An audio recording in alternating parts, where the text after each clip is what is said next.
And I have seen multiple people who had autoimmune who did not have kidney failure until they went paleo. So one of the problems that we see is people are going paleo, they're eating lots of meat, and then they're creating worse disease, which then includes kidney failure. Because remember, lupus can attack your organs if it gets bad enough, and that's what's happening.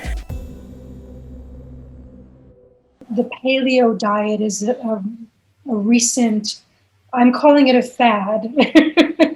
You're a doctor, you can call it otherwise, but you also list that your plan helps with complications that arise from the paleo diet. Can you talk a little bit about that? Yeah, absolutely. So paleo diet actually has a lot of good parts to it. For most people who are eating a standard American diet, and now the Western diet is kind of all over the world, but people who are eating inflammatory diets, paleo is a much better way to eat than the standard diet. It eliminates dairy.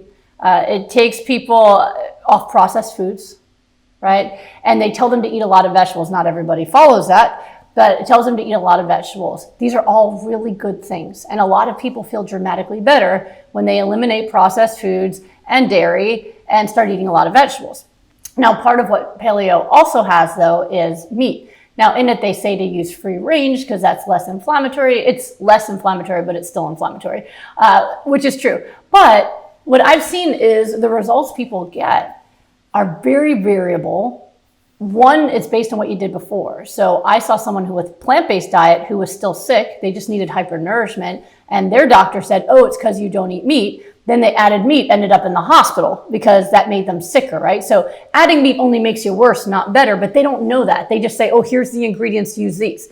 Some people overdo it on the meat. So for example, there was a guy treated in Australia who had lupus with some kidney involvement, but it was mild.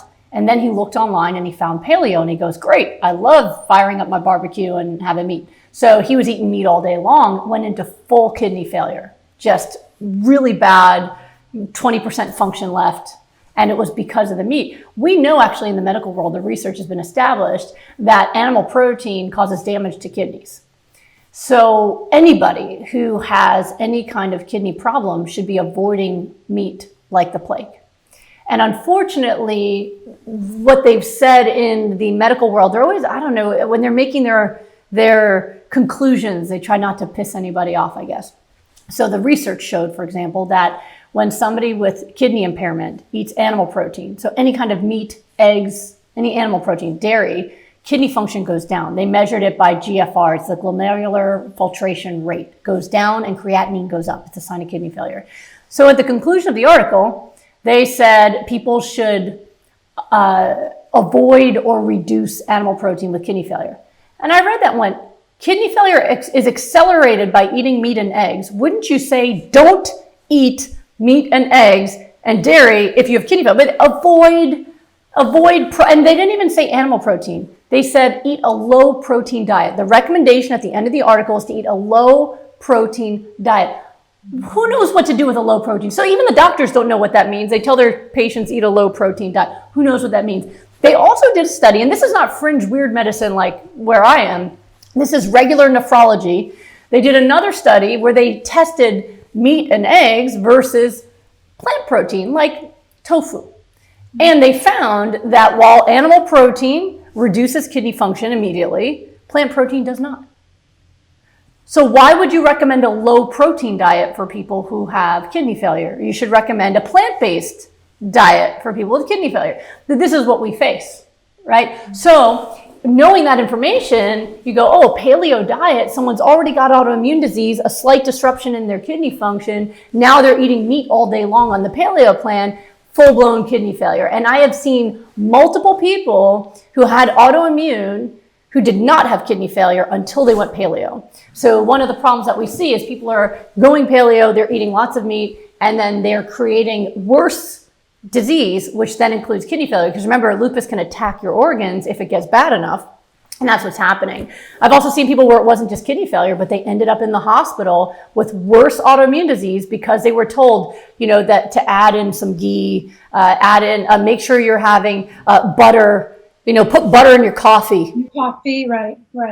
So they're doing all that stuff and they go from feeling aches and pains so severe they can't walk and they go to the hospital. So one of the things that I do is I help people who got sicker on keto and paleo, which happens a lot. They don't talk about that, and help them actually get their nutrition back on track so that they can heal.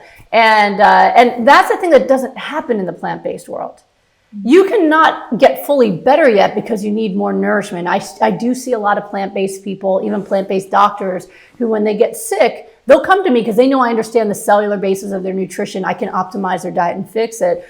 But usually what I find is they're sicker much older than they would have been, right? Like the person who wrote the foreword to my book, Ellen Jaffe-Jones, she's been plant-based athlete for decades. But she got psoriasis a couple of years ago and said, how do I get psoriasis that's autoimmune when I'm plant-based? She wasn't hypernourishing. She was eating potatoes and beans and cooked foods, and not really using the raw foods. Within 2 weeks of being on my rapid recovery nutrition, all of her psoriasis rashes were gone. So we can always do better, but you don't see a plant-based diet hurting people. Whenever somebody tells me they got worse doing a plant-based diet, I always say, what did you do? Because it's not the plant-based diet, but the execution matters. First of all, sometimes people feel worse because it's detox, which is part of feeling better. That's actually you getting rid of what you did before. That's not the diet making you worse, right? But a lot of times they're not doing it right. They go, I had a guy see me who said plant-based wasn't working for him, and he was eating the Impossible Burger at Burger King, and he thought that was eating a plant-based diet. And actually, plant-based means non-processed, no oil, but he didn't know. He didn't know the difference between vegan and plant-based, right? You can eat vegan ice cream on a vegan diet. That's not going to reverse autoimmune disease. So people are often confused, and they just say, oh, plant-based didn't work for me. But in general, when you're doing this right, you're not going to get sicker. You just might need to increase your nourishment. But the diets that have the animal products in it, there's a very good chance that depending on how you execute it, how much meat you eat, you can get sicker. And to me, that's not a good solution for sick people. I was sick for so long. I've almost died so many times that I respect people too much to ever give them a solution where you might get better or you might die of kidney failure. To me, it's not a good plan. Right? It's got to be something where anyone who does this is going to improve their health. That's a good plan, and you only get that in the plant-based world.